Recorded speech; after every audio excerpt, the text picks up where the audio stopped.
Il y a des périodes, on pourrait dire. Il y a des moments où il est impossible de faire un trait. Dans ces périodes-là, alors que je sais très bien qu'il ne faut surtout pas se laisser envahir par ce qui n'a pas de nom, parce que ça n'a pas de nom.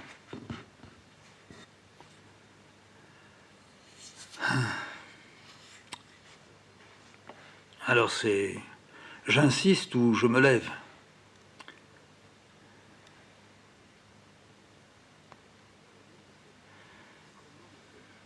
Comment est-ce que l'on peut diriger ça?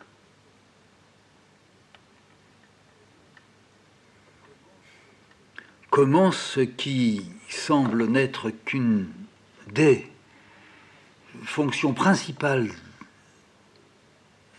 de l'acte qu'on a envie, besoin, désir commettre, il y a quelques ressemblances avec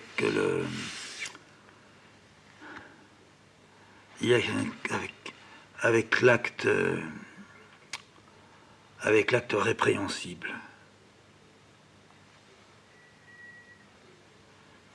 Et j'ai très très souvent ressenti de cette façon-là. Au début, peut-être plus, mais même encore maintenant. Mais au début. Quand j'étais à Marseille, non, parce qu'il y avait cette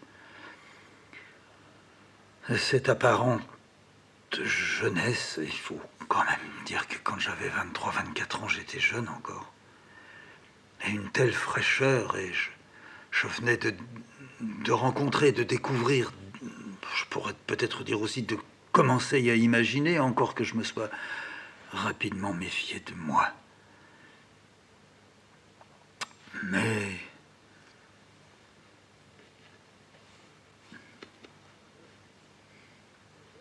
je pouvais, il n'est pas du tout question de dire que c'est une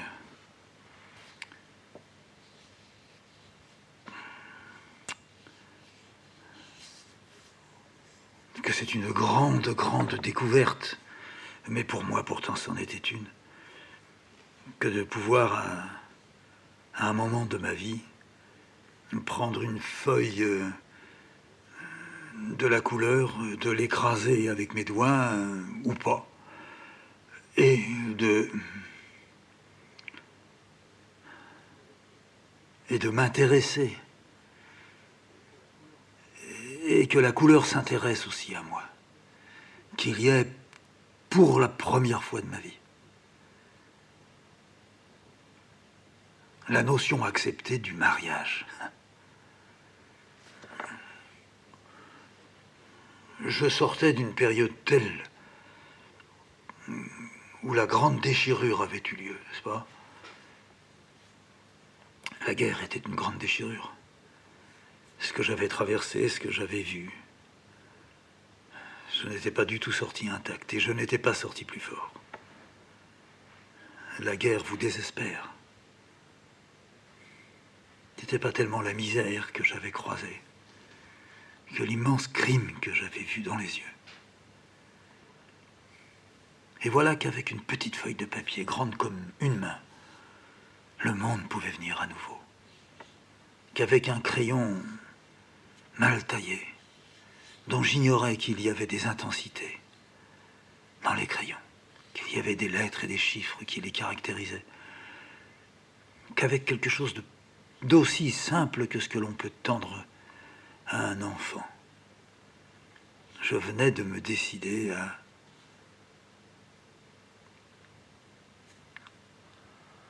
à faire une trace, un petit signe là, Et petit à petit, le petit signalant se compliquait. Je n'allais pas me contenter de la seule émotion sur le moment. Petit à petit, j'allais me rendre compte que, sans en arriver à se méfier de ses émotions, ne pas se laisser prendre au piège un peu narcissique de la fascination devant soi-même. Même si je me suis regardé souvent en m'adressant une grimace, j'ai dû cesser de me regarder. Tout comme j'ai dû cesser de regarder ce que je faisais et de prendre à gauche des feuilles blanches et à droite de les poser quand elles sont recouvertes.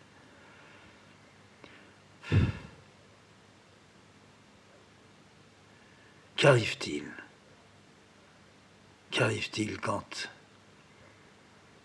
un bombardement pareil a lieu? Je dis bombardement parce que je me sentais comme une boule prise dans les tornades, et que c'est moi qui avais allumé tout ça. Je ne pense pas à ce que j'étais en train de petit à petit faire, c'est-à-dire de m'éloigner de ce qu'il est convenu d'appeler des devoirs. Je sentais mes devoirs ailleurs. Je sentais la réponse que j'avais à donner, une réponse pas personnelle, une réponse volée à ce qui s'était dissimulé en moi. Maintenant, j'allais cesser de dissimuler et mettre au grand jour, à l'air, les vols que je commettrais.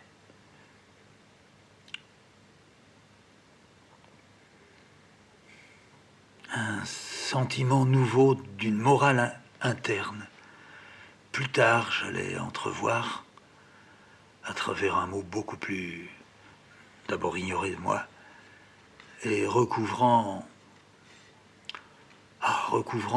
l'immense et vaste plaine humaine, qui était une éthique. Ça, je l'ai découvert à travers à la fois André Breton et René Guénon. Ouais. Je comprenais que ce que j'avais traversé, ce que j'avais commis, ce que j'avais fait, ce que je n'avais pas voulu faire, ce qu'on m'avait commandé à faire, ce qu'on avait ordonné que je fasse. Et là, je pense à tout. Je pense à l'immense importance de mon père, ma mère, que j'ai pu à la fois admirer et détester. À tout ce qui m'avait été donné et enfoui en moi. Tais-toi, tu verras plus tard.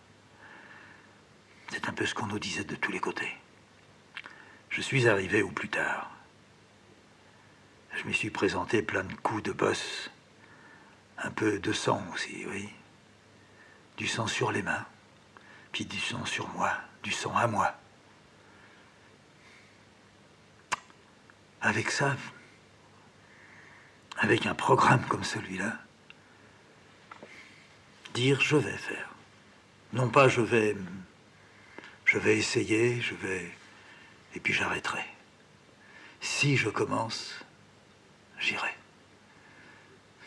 Peut-être que je me disais j'irai jusqu'au bout, mais très vite, j'ai vu qu'il n'y avait pas de bout à ça. Que peut-être même mort, ça continuerait. Parce que ça a commencé, ça m'a dépassé, je me suis mis dedans, ça m'écrase maintenant. L'eau est loin, le plongeon est long.